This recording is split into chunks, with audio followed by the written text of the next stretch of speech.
मुलांचा पेशन्स का कमी होतोय, तर त्यांना कुठल्याच गोष्टींपासून वंचित आपण ठेवू शकत नाही होतो.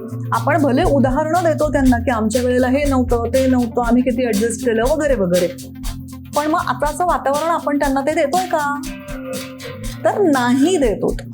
मग आताच्या वातावरणाशी संलग्न असलेली उदाहरणं जर का आपण त्यांना दिली किंवा त्यांनी मॅच्युअर व्हावं असं वातावरण त्यांच्या भोवती जर का आपण आखलेलं ठेवलं, तर हा सुसंवाद चांगला घडू शकेल. मुलांच्यात पेशन्स तयार होईल, मुलांच्यात विजिगीषू वृत्ती तयार होईल, त्यांना वाचावंसं वाटेल, सोशली मुलांना इतरांशी चांगलं बोलावंसं वाटेल.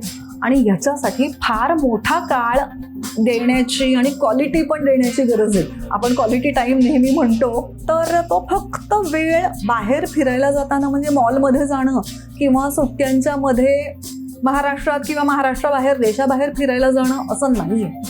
नाटकांना, चांगल्या पिक्चर्सना, प्रदर्शनांना आपण मुलांना घेऊन जातोय का, की मुलं नाही म्हटली आणि घरी मोबाईल बघत बसली किंवा मित्रांच्या फक्त पार्ट्या केल्या तर आपण ते प्रत्येक वेळेला अलाव करतोय लहानपणापासून.